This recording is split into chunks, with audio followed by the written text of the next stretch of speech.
بسم اللہ الرحمن الرحیم۔ اب دوسری طرف کی سنیے۔ یونس علیہ السلام کو کچھ معلوم نہیں تھا کہ ان کی قوم کے ساتھ کیا ہوا۔ آپ تو غصے کی حالت میں بستی سے نکل کر سمندر کی طرف چلے آئے تھے۔ آپ ایک کشتی کی طرف آئے، اس میں سواریاں اور ساز و سامان لدا ہوا تھا۔ اللہ تعالیٰ سورۃ الصافات آیت 140 میں فرماتے ہیں، اذ ابق الى الفلك المشحون، جب وہ بھاگ کر بھری کشتی پر پہنچے۔ کشتی روانہ ہوئی، موجیں اٹھیں، سمندر میں طغیانی آئی، یوں لگتا تھا کہ بس ابھی غرق ہوئے۔ کہنے لگے بوجھ ہلکا کرو، اپنا ساز و سامان سمندر میں پھینک دو۔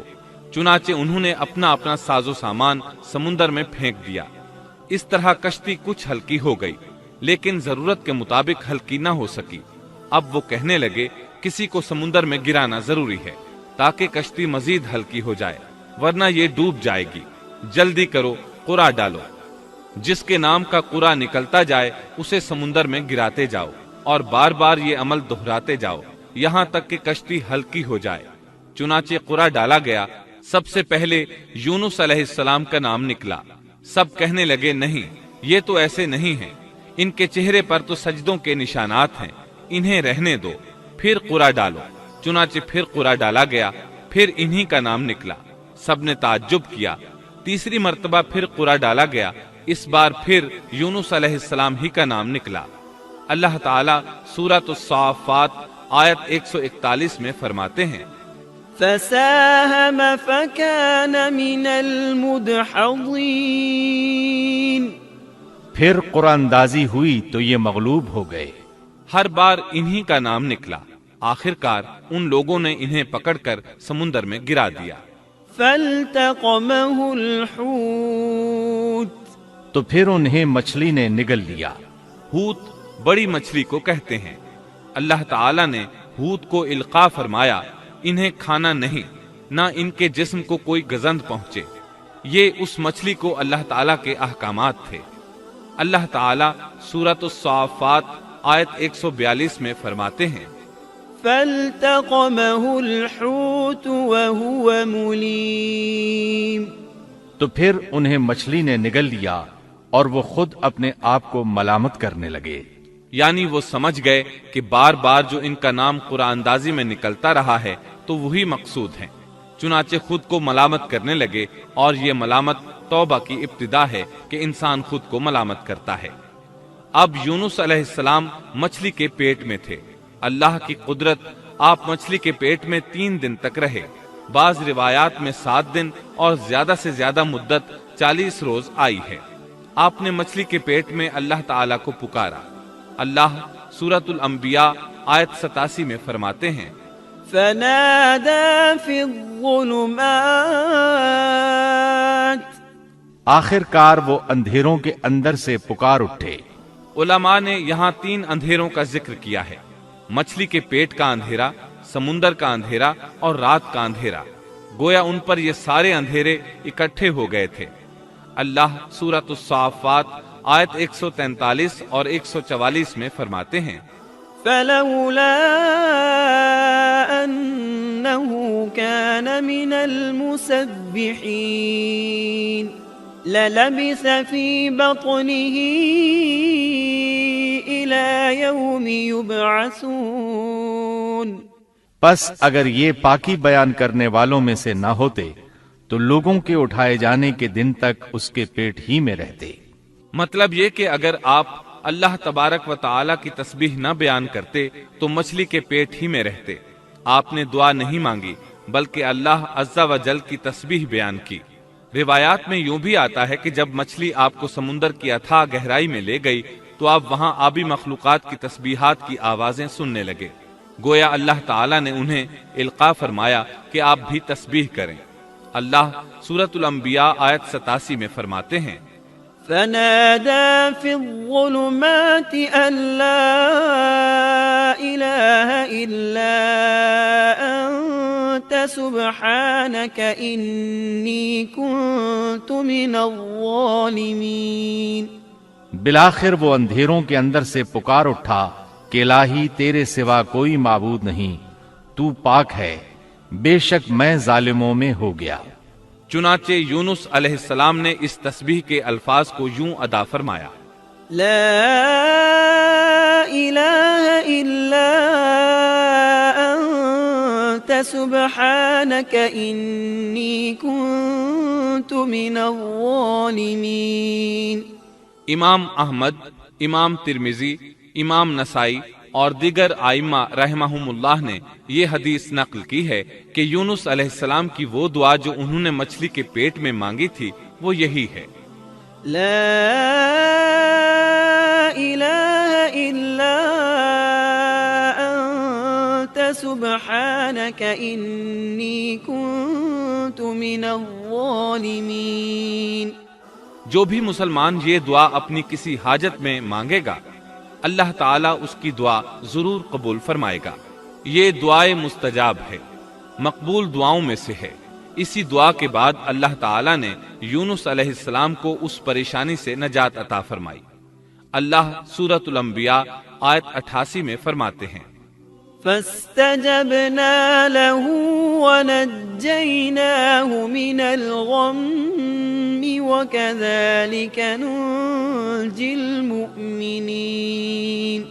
تو ہم نے اس کی پکار سن لی اور اسے غم سے نجات دے دی، اور ہم ایمان والوں کو اسی طرح بچا لیا کرتے ہیں۔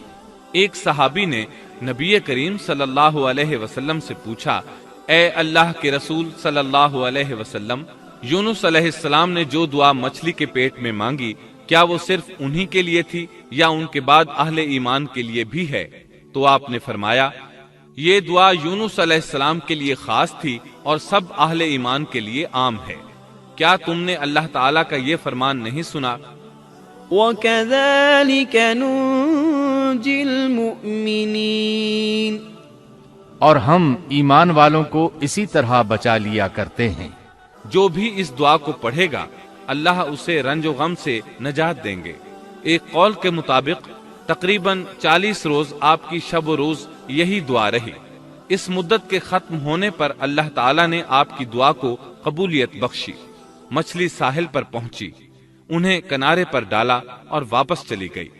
اس بات کو اللہ تعالیٰ نے سورۃ الصافات آیت 145 میں یوں بیان فرمایا ہے: فَنَبَذْنَاهُ بِالْعَرَاءِ وَهُوَ سَقِيمٌ۔ بس اسے ہم نے چٹیل میدان میں ڈال دیا اور وہ اس وقت بیمار تھے۔ آپ وہاں اسی طرح لیٹے رہے۔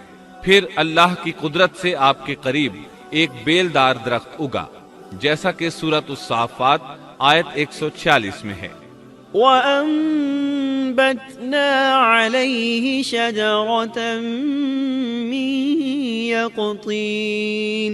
اور اس پر سایہ کرنے والا ایک بیل دار درخت ہم نے اگا دیا۔